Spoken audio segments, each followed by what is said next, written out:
Hey guys, welcome to the very first episode of the 15 On podcast. My name is Chase. And I'm Christian. And today we're going to be talking about Netflix, what we like about it, what we don't like, what they have planned for the future. You want to just jump right in?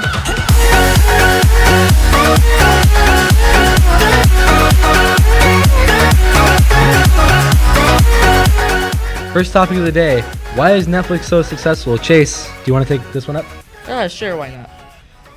You know, in my opinion, I believe that Netflix is so successful because they really set a high bar for new form media, especially like ones that help you cut the cable, because you have just insanely great quality content, like original content, alongside stuff that you'd find on TV. Yeah. You know, so to think that this company can only charge a person like $8 to $12 or something to get amazing original shows and movies, and also a lot of the stuff that you'd find on television is insane. And I think that they really inspired a lot of other content companies to really start new form. Which may not be good, because for the independent creator, it's great. It's like, oh, look, if Netflix can do it, I can do it. But then for things like Amazon and Hulu, who we all know started trying to make their own original content right after Netflix did, kind of say, like, oh, they're getting competition. But that's the cool thing, right? It's that, like, even though Hulu has some pretty great comedies, and even though Amazon has some pretty interesting dramas, and it's still not really matching the diversity range or budget, I guess you could say critique of budget and critique of Netflix, because on Netflix you have such a diverse range. You have shows like Master of None, which is this very witty, very quirky comedy that Aziz Ansari and I think Alan Yang who's the other writer headed up. You have Eric Warheim directing, so that's weird to see the guy from Tim and Eric doing that. And then you have shows like Unbreakable Kimmy Schmidt, which are just this very hilarious Tina Fey's kind of weird humor, combined with like I'm upset that I forgot her name. She's Erin on The Office. I think Ellie Kemper is her name. She's very funny. Titus is hilarious on that show. But then in addition to these comedies, you have shows like Stranger Things, where it's just an homage to the 80s. It's just it's kind of a combination of like things like The Lost Boys and then things like E.T. almost, right? Yeah, E.T., Poltergeist, all of the great 80s classics. Yeah, it's an intense sci-fi thriller, but it's at the same time a coming-of-age story and a bit of a comedy at times. And it's insane how good of child actors that they got. Oh my God, just insane how good of actors they're getting in general. They have Kevin Spacey on House of Cards. This is the dude who did American Beauty and The Usual Suspects and Seven. He's been nominated for countless awards, and he deserves them. He's an amazing actor, and the fact that they were able to intrigue him enough with House of Cards and tell him, like, hey, this is something you'd want to do, and for him to basically say, like, this is one of the best things I've seen in years, I really want to do this, that kind of gives you an insight as to how well Netflix is. Yeah, especially because of, like you said, like, how high caliber the actors that they get. Yeah, the actors, the writing, the production staff, all of it. And on the flip side of that coin, we just had comedy and that sort of sci-fi thriller. You also have things like music and drama and things like The Get Down, which, by the way, got overshadowed by Stranger Things. One of our audience members here is nodding her head in agreement wholeheartedly. Because The Get Down, I don't know if you've seen it yet. I have not. Oh my God, I watched Stranger Things. You need to watch it immediately. It is a really good show.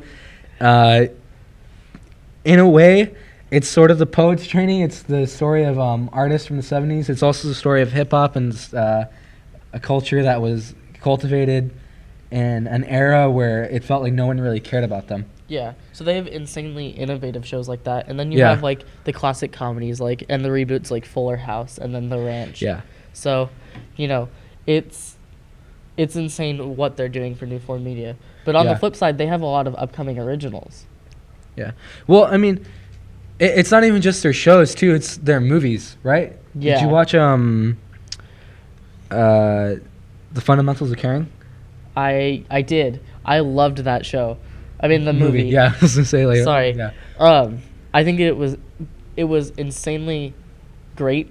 Yeah. Written wise. Yeah, because they took those tropes that you'd see in all these sort of feel-good movies about And fathers and sons, and they didn't really flip it on its head, but they sort of critiqued it, saying like, as nice as that would be, that's not how it would work. yeah, in that's reality, not I how think. life works. Yeah, and to see them do that in such a way that it felt honest and sincere, it just felt like this is something that it's honest writing.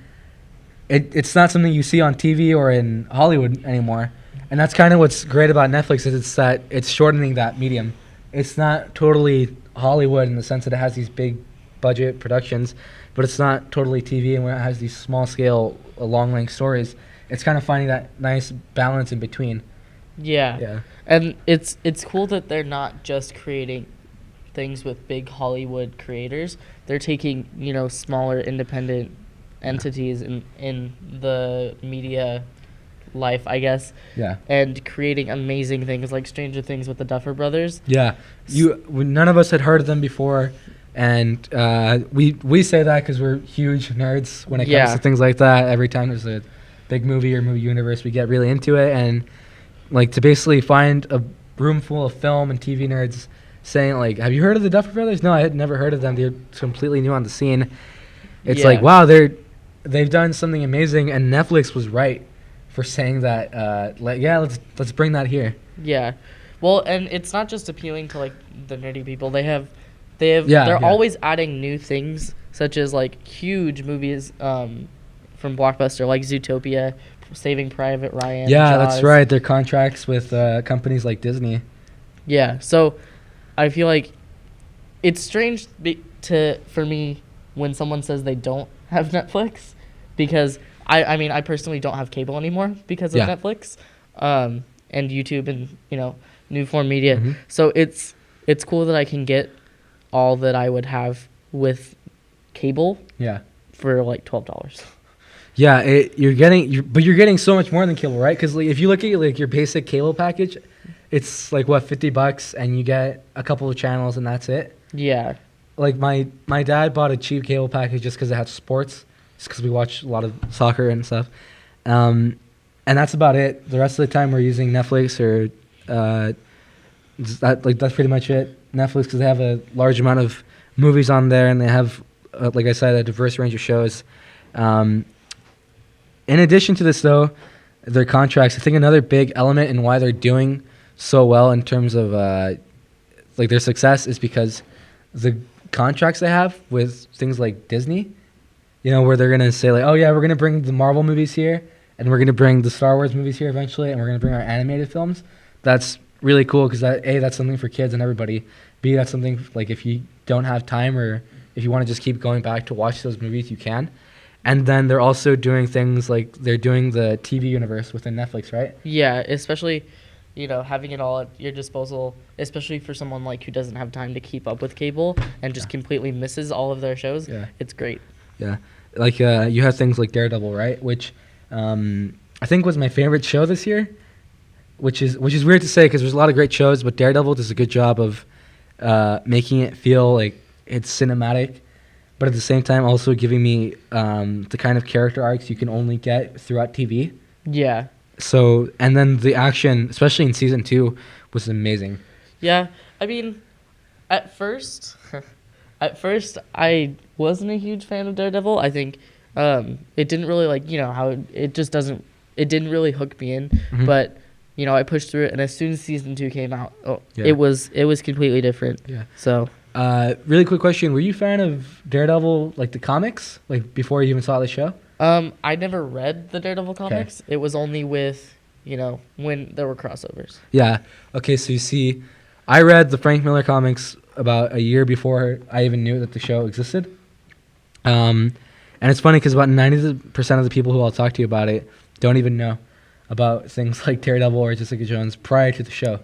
And then when the shows came out, everybody was like, "Oh, I love these characters," and it's cool because, like I said, it's bringing in the geek culture, and at the same time letting everybody else enjoy it too, without that sort of, I guess you could say, discrimination. Or it's making it very approachable for a lot of different audiences. It's making it very accessible. Let's just say this: I finally got my mom to watch a Marvel something with me without hesitation. So, I think especially with things like Jessica Jones, which is really good, and especially what they're coming out with soon, and how they're all gonna interlock with, like the CW superhero shows.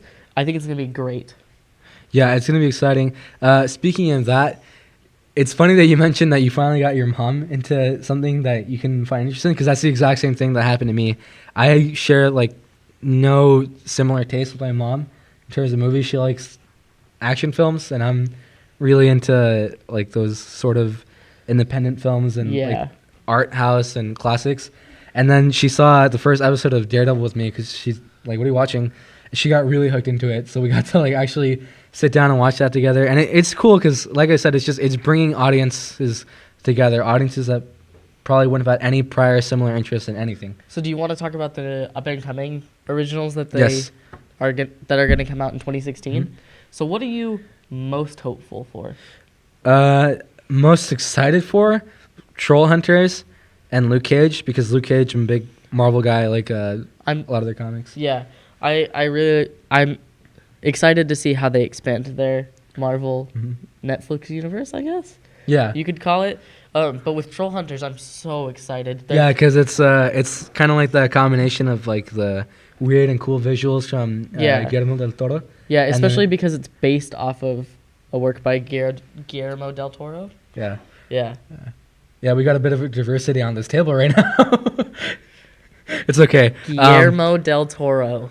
It's a good attempt. Don't worry. But yeah, Troll Hunters. It looks interesting visually wise, right? It's also the story aspect. It's very kind of refreshing to see that, especially from someone like Guillermo, who is typically doing these kind of big budget or big visually storytelling projects.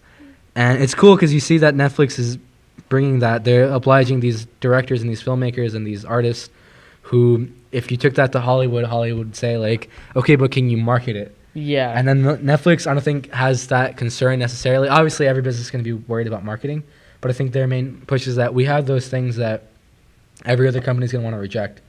And so if you want to see that, then come here to watch it. Yeah. Well, I'm also really excited for the series that they're doing with Lemony Snicket's A Series of Unfortunate Events. Yeah. I'm a huge fan of that book series. It was one of my favorites in elementary school and middle school.